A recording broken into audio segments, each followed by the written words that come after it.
여러분 인생이 무엇일까요? 여러분 인생을 무엇이라고 정의하실 수 있겠습니까?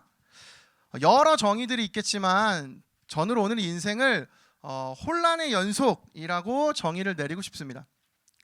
이번 주 짧은 영상 클립 하나를 제가 보았는데요. TV 프로그램 놀면 뭐하니 영상 클립이었습니다. 요새 유재석 씨가 인생라면이라고 하는 그 코너를 진행을 하고 있는데요. 한 주 한 주 게스트들을 모셔서 라면 끓여 먹으면서 이런저런 토크하는 컨셉의 프로젝트입니다. 근데 이번 주 게스트가 이효리, 이상순 부부였어요. 워낙에 유재석 씨랑 같이 호흡이 잘 맞는 이효리 씨다 보니까 짧은 영상이었음에도 불구하고 웃음 포인트가 굉장히 많았습니다. 근데 이제 서로 대화를 주고받던 가운데 이 놀면 뭐하니라는 프로그램에 대해서 좀 이야기를 나누었던 것 같아요. 유재석이 이런 이야기를 합니다. 내 의사와 상관없이 진행되잖아 모든 게. 그러니까 아마 이 프로그램 자체가 내가 뭐 하고 싶어서 하는 게 아니고 내 의사랑 상관없이 계속 진행된다는 얘기를 하자 이효리가 이렇게 답합니다. 인생이 언제 내 의사대로 진행되는 거 봤어? 다 그런 거잖아. 그냥 내던져지는 거 아니야 인생이? 여러분 어떻게 생각하세요? 여러분이 생각하시는 인생이라는 것은 무엇입니까? 인생이 이런 것 아닐까요? 예상치 못한 일들이 찾아오고 혼란이 저희들에게 다가오는 것, 그것이 인생입니다. 입시를 치릅니다. 그런데 그 결과가 제 예상과 다를 수도 있죠. 입사를 하게 됩니다. 내가 꿈꿨던 직장 생활과 전혀 다른 직장 생활을 하게 될 수도 있습니다. 인생 살아가다 보면 생각지도 못했던 실수들을 하게 돼요. 어떻게 내가 이런 실수를 했지? 수강 신청에 실패하고 전혀 할 수 있을 거란 생각조차 못한 실수들을 하게 되고 그런 당황스럽고 혼란스러운 상황들이 저희들의 인생에 종종 찾아오는 것을 경험하곤 합니다. 가족의 건강에 이상이 찾아오고 어떻게 해결할 수 없는 삶의 문제들 앞에 저희들이 부딪히게 될 때마다 저희들은 혼란스러움을 벗어날 수가 없죠. 심지어 요즘 전 세계적으로 이 신종 코로나 바이러스 때문에 전 세계가 아주 난립니다. 대혼란 가운데 빠지게 되었죠. 진행되려고 했던 많은 모임들은 취소되었고요. 또 입학식, 졸업식 모두 다 점점 취소되어 가고 있고요. 여러분 개강도 지금 2주 밀린 학교들도 지금 꽤 많은 것 같고요. 모든 모임이 멈추고 이제 마스크 대란까지 벌어졌습니다. 이런 혼란스러운 가운데 저희들이 받아들여야 하는 것이 있어요. 이런 것이 인생이라는 것입니다. 아무리 부인하고 애를 써도 불과 몇 달 전만 해도 어느 누구도 이런 대혼란이 저희 모두에게 찾아올 것이라는 생각은 어느 누구도 하지 못했을 것입니다. 근데 이런 상황이 저희들에게 지금 주어지고 저희들이 맞이하고 있는 것, 이게 바로 여러분 인생이 아닐까요? 하나님을 믿는 저희들이 그렇다면 이런 인생을 어떻게 살아가야 할까요? 혼란이 저희들에게 찾아왔을 때 저희들은 어떻게 해야 하는 것일까요? 저희들이 함께 살펴보고 있는 이 에스라 느헤미야서는 사실 계속된 혼란의 연속입니다. 포로에서 귀환해서 앞길이 이제 창창하게 열릴 것만 같은 기대를 가지고 이스라엘 백성들이 돌아옵니다. 그러나 그들 앞에 펼쳐져 있던 것은 하나님이 예비하신 엄청난 은혜에 잘 먹고 잘 살고 아름답게 회복되는 삶이 아니라 그 눈앞에 펼쳐져 있던 것은 황폐한 폐허와 회복해 나아가야 할 문제들만 산적히 존재하고 있었습니다. 이스라엘 백성들에게 찾아온 것이 안락함과 평안이 아니라 혼란이었다는 것이죠.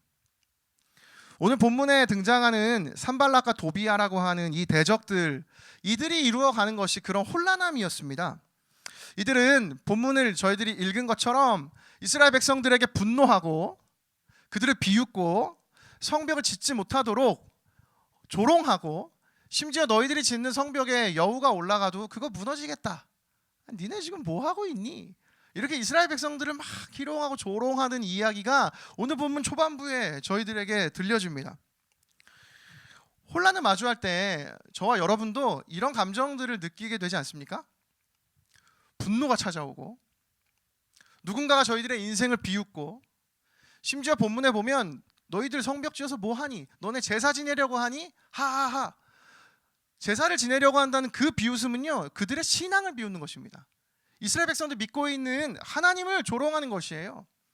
저희들의 인생에 이러한 혼란이 찾아오고 사람들의 손가락질이 저희들을 향하고 저희들의 신앙과 저희들의 믿음을 비웃는 일들은 저희들도 얼마든지 경험한 사실들입니다.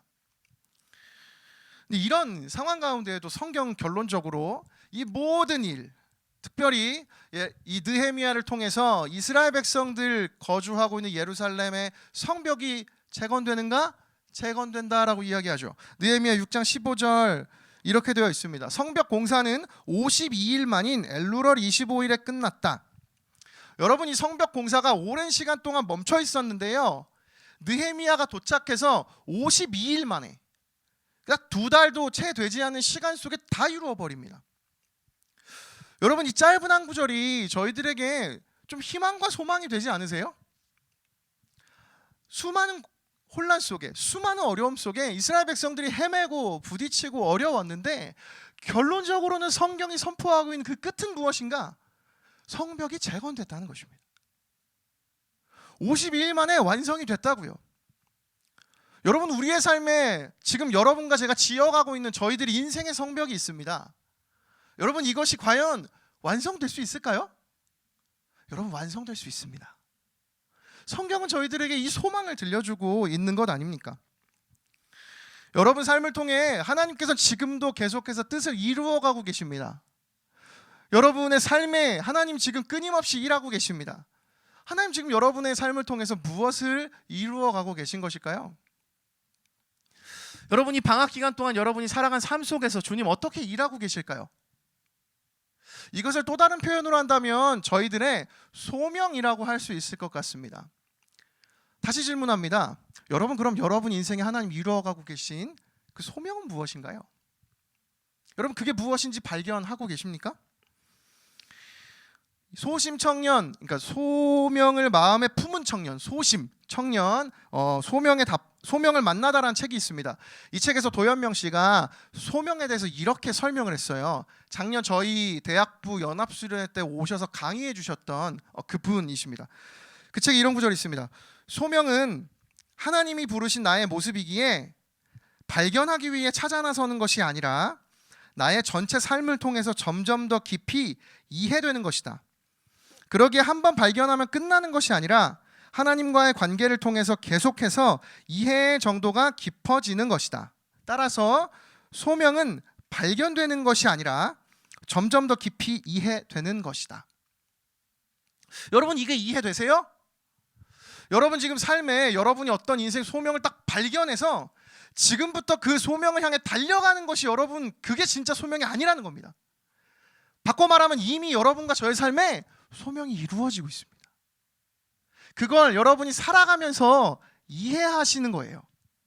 하나님을 더 알아가면서 내 삶의 소명이 이거였구나, 그걸 여러분이 알아가는 것이라고요. 따라서 여러분, 오늘도 저희들의 인생에 하나님이 지금 여러분의 삶의 구석구석 일하시면서 여러분의 소명을 이루어가고 계십니다. 여러분, 그게 무엇일까요? 여러분, 그걸 우리가 이해해야 합니다. 하나님과 내가 교제하며 그걸 이해해야 돼요. 이 하나님께서 이루어 가시는 신실하신 하나님의 뜻을 에스라 느헤미야서의 표현으로 바꾸면 하나님의 선하신 손의 도우심이라고 할 수 있습니다.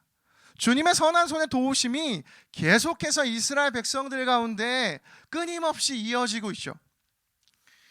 혼란 가운데 이스라엘 백성들이 어떻게 하나님의 이 선한 손의 도우심을 계속 경험할 수 있었을까요? 그 이유가 오늘 본문에 등장하게 됩니다. 함께 찾아보면 좋겠는데요, 오늘 본문에서 등장한 대적들은요, 이스라엘 백성들 조롱하고 분노하고 비웃고 그들을 향해서 계속적으로 공격하고 심지어 실제적으로 이스라엘 백성들을 뒤흔들 치밀한 계획들을 세웁니다. 느헤미야 4장 7절과 8절인데요, 한번 보십시오. 아닙니다. 같이 읽어보겠습니다. 시작. 산발락과 도비야와 아라비아 사람들과 암몬 사람들과 아스돗 사람들이 예루살렘 성이 중수되어 그 허물어진 틈이 메꾸어져 간다함을 듣고 심히 분노하여 다 함께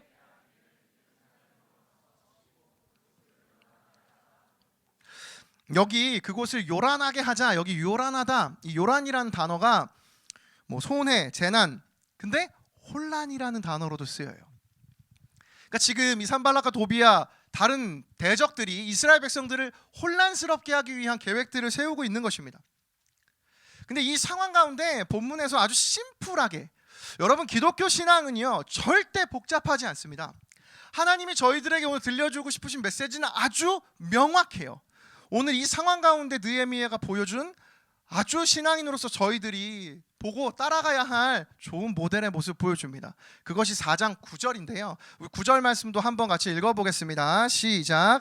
우리가 우리 하나님께 기도하며 그들로 말미암아 파수꾼을 두어 주야로 방비하는데. 한 교수님은 느헤미야서의 전체 핵심이 이 4장 9절이라고 얘기합니다. 우리가 우리 하나님께 기도하며 그들로 말미암아 파수꾼을 두어 주야로 방비하는데. 여기서 먼저 발견할 수 있는 것이 한 가지 있습니다. 첫 번째로 오늘 본문에서 혼란이 찾아왔을 때 본문이 전해주는 메시지가 있습니다. 여러분, 혼란이 여러분에게 다가왔다. 내 인생에 내가 어찌할 수 없는 혼란스러운 상황이 벌어졌다. 그때 우리가 해야 할 것은 무엇일까요? 여러분 모두 다 알고 있는 사실입니다. 첫째, 기도입니다. 느헤미야는 오늘 본문에 보면요, 혼란스러운 상황 때마다 그가 보여주는 모습이 있습니다. 1절부터 3절에서 산발락과 도비아가 이들을 비웃어요. 근데 그러자 4절에서 바로 느헤미야가 보여주는 모습이 이겁니다. 우리 하나님이여 들으시옵소서. 그리고 느헤미야 바로 기도합니다. 방금 읽었던 7절과 8절에서 산발락과 도비아가 치밀한 계획을 세워서 이스라엘을 혼란에 빠뜨리려고 하자 9절에서 또 이 느헤미야가 보여주는 모습이 무엇입니까? 우리가 우리 하나님께 기도하며. 저는 설교를 준비하면서 묵상하다 불현듯 당연한 일인데 새롭게 깨달은 사실이 있습니다. 기도엔 타이밍이 중요하다는 것입니다. 여러분, 오늘 느헤미야의 삶에 하나님께서 모든 것을 이루셨겠지만 그가 인생 가운데 부딪힌 혼란함이 있었어요. 그때 느헤미야 무엇을 하였습니까? 바로 기도하였습니다. 그 어떠한 것을 한 것이 아니에요. 바로 기도했어요. 여러분, 여러분의 인생, 저의 인생, 저희들은요, 그럼 저희들은 지금 어떻게 반응하며 살아가고 있나요? 여러분의 삶에 찾아온 그 당황스러운 혼란스러운 상황 가운데 여러분 어떻게 반응하십니까? 여러분이 신뢰하는 사람에게 찾아가서 그 사람과 대화를 나누며 의지하시는 것 아닌가요? 인터넷에 수많은 정보들을 검색하며 어떻게 지혜를 가지고 이걸 돌파해 나갈까 여러분께 검색해 보시는 건 아닌가요? 여러분, 어떻게 혼란스러운 상황 가운데 여러분은 반응하고 계십니까? 근데 오늘 본문은 굉장히 놀랍게도 그 어떠한 것이 아니라 기도하라고 저희들에게 말씀하고 있는 것이죠. 여러분, 진짜로 여러분 기도하며 여러분의 인생 살아가고 계십니까? 여러분, 이 신종 코로나 바이러스의 때에 여러분 매일매일 기도하며 집에서 나오고 계세요? 여러분 식사하실 때마다 기도하고 계세요? 여러분 인생 살아가시면서 정말 기도하고 계십니까? 여러분이 만약에 다 알고 있었다면 이 사실은 너무 새로운 사실이 아닙니다. 중요한 건 여러분 그렇게 지금 살고 계십니까? 느헤미야가 오늘 보여주는 혼란 가운데 우리가 가장 먼저 해야 할 것은 무엇인가? 첫 번째, 기도해야 한다는 것입니다. 성경은 아주 분명하고 심플하게 메시지를 들려주죠. 두 번째, 기도할 때 우리가 하나님께 기도하게 되면 경험하게 되는 것이 있습니다. 그건 내가 감당해야 할 일을 계속 할 수 있게 됩니다. 느헤미야와 이스라엘 백성들이 지금 상황에서 해야 할 것이 무엇이었습니까? 예루살렘 성벽을 짓는 것이었습니다. 근데 이들이 이 혼란 가운데 하나님께 기도하며 했던 것이 무엇입니까? 파수꾼을 세워서 주야로 이것을 지키는 일을 해냅니다. 그리고 이어서 이스라엘 백성들이 보여준 모습들이 있어요. 성벽을 쌓는 일을 쉬지 않습니다. 한번 보십시오. 느헤미야 4장 16절부터 18절인데요. 제가 한번 읽어드릴게요. 눈으로 한번 따라가 보십시오. 그날부터 내가 데리고 있는 젊은이 가운데서 반은 일을 하고 나머지 반은 창과 방패와 활과 갑옷으로 무장을 하였다. 관리들은 성벽을 쌓고 있는 유다 백성 뒤에 진을 쳤다. 짐을 나르는 이들은 한 손으로는 짐을 나르고 다른 한 손으로는 무기를 잡았다. 성벽을 쌓는 이들은 저마다 허리에 칼을 차고 일을 하였다. 나팔수는 나의 곁에 있게 하였다. 여러분, 기도했을 때 이스라엘 백성들이 보여준 모습이 무엇인가? 양손에 그들이 해내야 할 일을 다 놓치지 않았다는 것이에요. 한 손으로는 성벽을 쌓을 짐을 계속해서 나눴고요, 한 손으로는 적들이 쳐들어올 것을 대비해서 무기를 들며 그들은 쉴 틈 없이 교대하며 이 예루살렘을 지키며 성벽을 쌓아갔던 것입니다. 여러분이 계속해서 하고 계시는 그 일, 여러분 매일 주어진 여러분의 삶, 여러분 이걸 살아갈 힘을 어디서 여러분이 얻으실 수 있는가? 여러분 기도하셔야 합니다. 여러분, 이스라엘 백성들이 자신들의 능력으로 이걸 해낸 것이 아니에요. 하나님께 기도할 때 이렇게 살아갈 수 있도록 주님께서 저희들을 인도해 주신다고요. 여러분이 신종 코로나 바이러스 기간 동안 저는 개인적으로 하루하루 삶을 사는데요, 열심히 삽니다. 근데 무슨 느낌이 드냐면 손에 일이 잘 안 잡혀요. 여러분 어떠세요? 여러분 손에 일이 잡히세요? 운전면허 따고 있는 01 또래들이요, 잘 따고 있어요? 알바하는 지체들 열심히 일하고 있습니까? 여러분 어때요? 여러분 어떻게 살고 계세요? 저는요, 막 손에 일이 잘 안 잡혀요. 이거 뭐 어떻게 되는지도 모르겠고, 이거 뭐 진행해야 되는 건지 말아야 되는 건지, 막 지금 막 이런 상황에서 막 모입시다, 우리 더 모여서 기도합시다, 막 이런 얘기 하는 것조차 부담입니다. 모여도 되는 건지. 제가 여러분 이렇게 옆에서 설교하고, 지난주에 제가 설교하고 예배 시간에 기도할 때 저도 모르게 여러분 우리 함께 기도하며 주여를 외치자 하면서 제가 머리를 스치고 지나가면서 이거 외쳐도 되나? 막 불안불안한 거죠. 우리 다 같이 모여있는데 누구는 또 부담 갖는 거 아닌가? 여러분 어떠세요? 여러분이 살아가는 삶에 이런 무언가 붕 뜨는 마음들 생겨나시진 않습니까? 이럴 때 저희들이 이 삶을 계속해서 흔들리지 않고 살아갈 수 있기 위해서 해야 할 것이 있습니다. 그것은 바로 기도입니다. 신기하게도 기도하면 이렇게 살아갈 수 있다고 성경이 저희들에게 지금 말씀하고 있는 것이죠. 따라서 이 순서가 중요합니다, 여러분. 만약에 여러분이 이 말씀을 들으시고, 그렇지, 내가 오늘부터 그러면 오른손에는 짐 나르고 왼손에는 하나님 대적을 상대하는 무기를 들고 내가 정말 열심히 살아야지, 성실로 살아야지, 여러분 기도하지 않고 여러분이 홀로 여러분에게 주어진 힘으로 양손의 짐을 다 붙들고 살아간다면 여러분 반드시 지치게 되어 있습니다. 여러분, 따라서 이 순서가 중요해요. 다시 여러분에게 질문하고 싶습니다. 여러분 기도하고 계십니까? 따라서 오늘 혼란이 찾아왔을 때 저희들이 오늘 해야 할 것은 무엇입니까? 기도입니다. 저는요, 개인적으로 이 설교를 준비하면서 이 두 가지의 균형, 믿음과 신앙, 그 삶의 이 균형이 너무 중요한데, 이 두 가지를 균형을 맞추며 이어가는 것을 저는 영적 싸움, 영적 전쟁이라고 제가 정의를 내리고 싶었어요. 혼란이 찾아왔을 때 여러분이 영적 전쟁 가운데 저희는 싸워내고 승리하여야만 합니다. 영적으로 바라보고 그걸 영적으로 대책을 마련하고 그걸 대비하고 맞이하여야 합니다. 여러분이 영적 싸움을 여러분 맞이하고 있어요? 그 준비하고 계십니까? 영적 싸움을 싸워나가라고 느헤미야가 선포하는 구절이 있습니다. 저는 이것이 저에게 너무나 좀 뭉클했어요. 느헤미야 4장 14절을 보십시오. 내가 돌아본 후에 일어나서 귀족들과 민장들과 남은 백성에게 말하기를, 너희는 그들을 두려워하지 말고 지극히 크시고 두려우신 주를 기억하고 너희 형제와 자녀와 아내와 집을 위하여 싸우라 하였느니라. 한 주 설교를 준비하는데 저는 이게 왜 이렇게 뭉클한지, 싸우라. 전 저와 여러분이 우리 각자의 삶에 부딪히는 영적 싸움에서 여러분 피하시지 않고 싸우셨으면 좋겠습니다. 여러분이 그 싸움 가운데 승리하셨으면 좋겠습니다. 여러분이 지금 고민하고 있는 그 문제 가운데, 혼란함 가운데 승리하셨으면 좋겠습니다. 저는 그 마음이 있어요. 근데 제가 말씀을 준비하면서 되게 멋진 얘기를 할 게 없는 거죠. 성경 아무리 들여다봐도 제가 2번, 3번 꼬아보고 감동을 주려고 감동 포인트도 만들어보고 화려한 어휘들을 사용해서 여러분을 막 웃기고 울리며 여러분에게 이렇게 할 때 하나님은 은혜 주실 겁니다. 우와, 너무 은혜가 됩니다. 막 이런 설교를 준비하고 싶은데 제가 준비한 성경 본문엔 그 어떠한 그런 것도 없었어요. 하나님이 들려주신 건 하나였습니다. 기도해야 한다. 성경이 말하는 영적 전쟁이라는 책이 있습니다. 제가 신대원 때 교수님이 추천해 주셨던 책인데요. 이 책에 영적 전쟁에 대한 이런 구절이 나옵니다. 한번 들어보세요.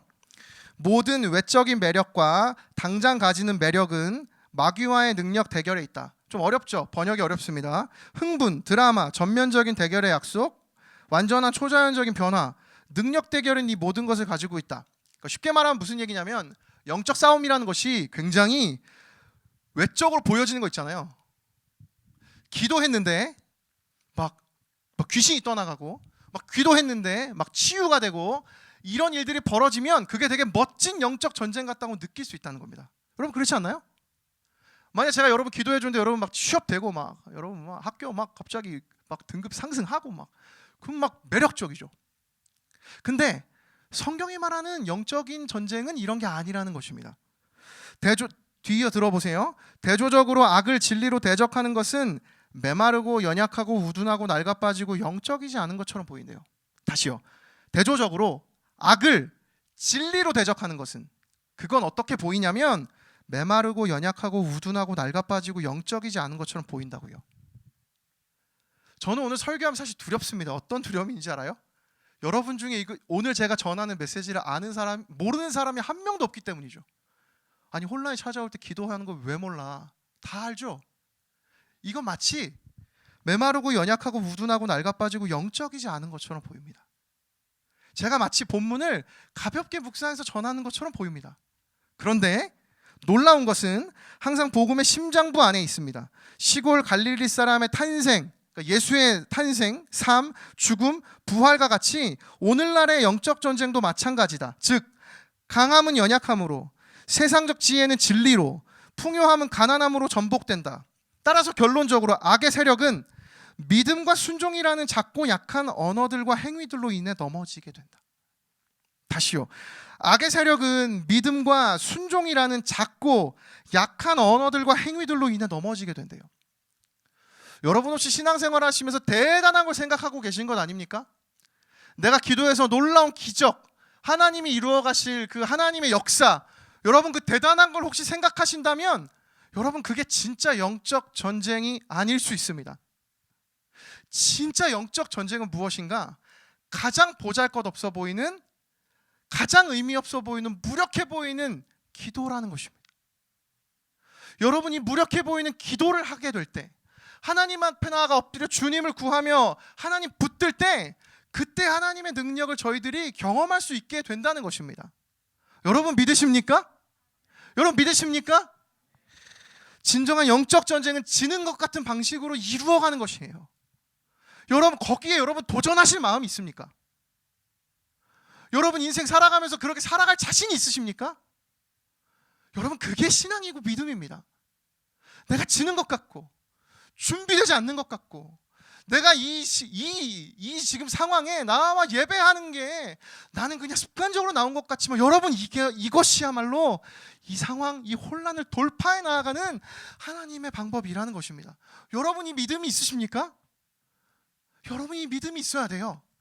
여러분 이 20대 때 이 마음이 없으면 30대가 되고 40대가 될 때 여러분 돌이키는 건 더 어렵습니다. 왜냐하면 여러분 손에 이미 쥐어지는 게 더 많기 때문이에요. 놓을 수 없기 때문이에요. 가족이 생겨요. 책임져야 될 삶이 더욱더 무거워져요. 여러분 그때 지는 것만 같은 방식을 선택할 자신이 있으세요? 저도 제 인생 37, 저도 이제 두렵습니다. 제가 먹고 살아가는 문제, 여러분 그 결코 가볍지 않습니다. 여러분 그때 지는 것만 같은 방식을 선택하며 살아갈 자신이 있으세요? 여러분 20대 이때부터 여러분 그 훈련이 되어야 합니다. 여러분 그 은혜를 경험하셔야 합니다.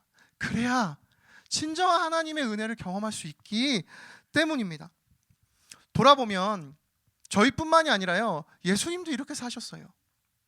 예수님 하루하루 시작하면서 아무도 만나지 않는 그 이른 아침, 예수님 새벽에 가셔서 뭐 하셨습니까? 예수님 기도하셨습니다. 예수님 세상의 가장 혼란스러운 상황, 십자가형을 눈앞에 두고 무엇 하셨습니까? 여러분 기도하셨습니다. 더 놀라운 사실 뭔지 아세요, 여러분? 예수님 십자가 위에서 여러분 뭐 하셨는지 아십니까? 자기를 매다른 사람들을 위해 예수님 기도하셨습니다. 누가복음 23장 34절. 이에 예수께서 이르시되 아버지 저들을 사하여 주시옵소서. 자기들이 하는 것을 알지 못함이니이다 하시더라. 여러분, 예수님이 십자가 위에서 달리신 그 순간마저도 하나님께 기도하셨습니다. 그리고 이 예수님께서는 오늘도 저희를 위해 기도해 주십니다. 디모데전서 2장 5절, 하나님은 한 분이시요 또 하나님과 사람 사이의 중보자도 한 분이시니 곧 사람이신 그리스도 예수라. 여러분이 예수님께서 오늘 저희들의 인생을 위해 오늘도 하고 계신 일은 무엇인가? 여러분, 기도입니다.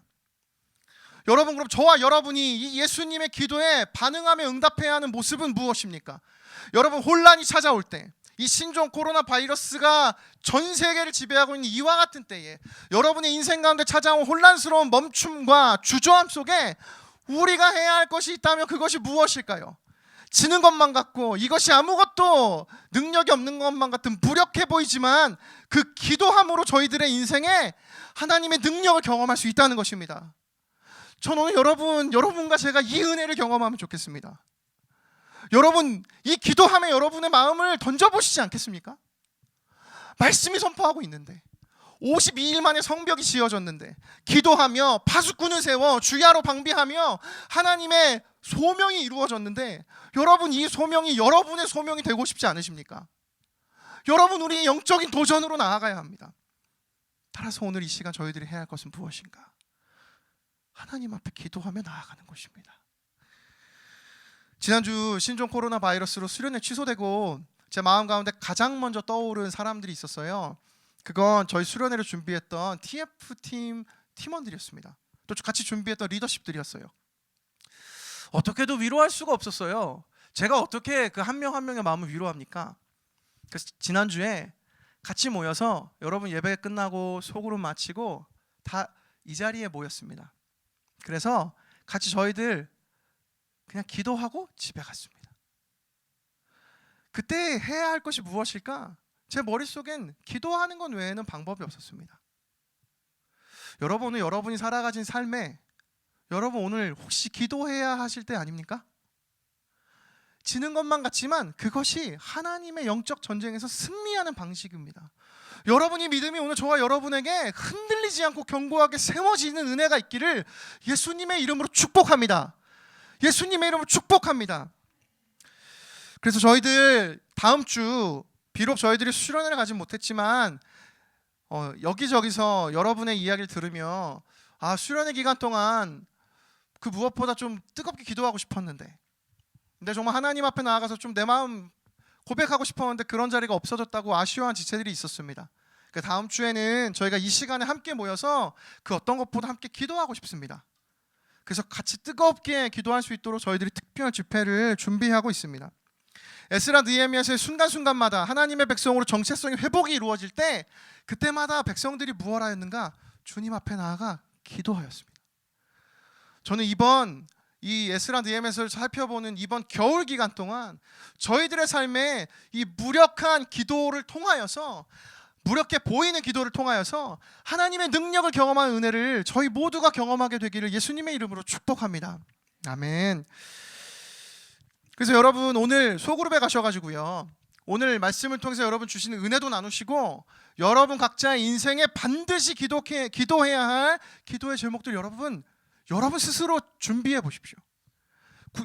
추상적으로 적지 마시고요, 구체적으로 적으셔서 다음 주에 다 가지고 오십시오. 다 이 자리에서 그래서 다음 주 기도하면 좋겠습니다. 그리고 하나님께서 기도할 때 어떻게 일하시는지 정말 여러분의 삶에 일하실 하나님을 저희들 각자가 기대하면 좋겠습니다. 오늘 소그룹씩 가셔서 이 시간들 여러분이 누리시고 준비해 보시면 좋겠습니다. 설교를 마치려고 하는데요, 이 모든 과정을 이스라엘 백성들은 이 땅에 돌아와서 계속해서 반복해서 경험합니다. 느헤미야도 이 땅에 돌아와서 많은 대적의 공격을 받고 혼란함을 경험할 때마다 기도하며 하나님 앞에 나아갈 때 하나님의 선한 손의 도우심이 끊임없이 이어지는 것을 경험합니다.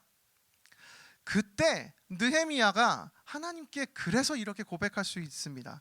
느헤미야가 고백하는 말씀이 있어요. 우리 마지막으로 느헤미야 6장 9절 말씀인데요, 우리 수련회 원래 주제 말씀이었습니다. 여러분 주제 말씀도 모르셨죠?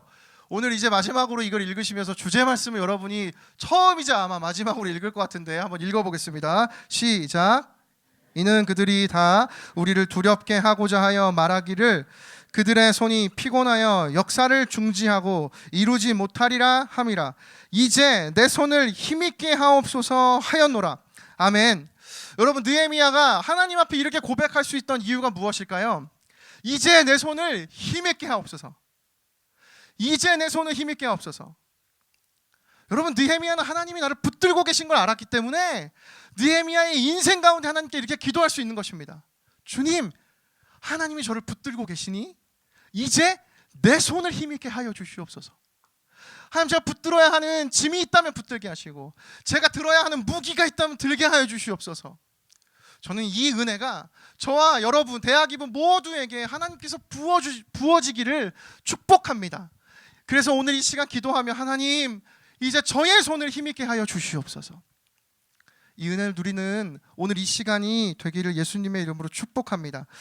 저희들 함께 이 시간 기도하며 나아가고 싶은데요, 저희들을 위해서 일하시는 하나님의 손에 이 모든 걸 맡겨드리고 저희들이 혼란함이 찾아올 때 여러분, 저희들이 무엇을 해야 할 것인가? 오늘 성경은 그 어떤 얘기도 나누지 않고요, 딱 한 가지 얘기를 들려줍니다. 기도해야 합니다. 여러분, 신방하면서 제가 요즘 여러분에게도 이런 예화 저런 예화 이런 고민들 다 나누고 싶은데요, 시간이 모자라요. 말씀 전하는데도 시간이 모자릅니다. 여기 앉아있는 한 명 한 명 여러분의 얼굴 보면 여러분이 저에게 나누었던 그 삶의 혼란함이 제 머릿속에 하나하나 떠올라요. 여기 진이, 여기 지윤이, 저기 지원이, 한 명 한 명 제 눈에 스치고 지나갑니다. 우리 은규.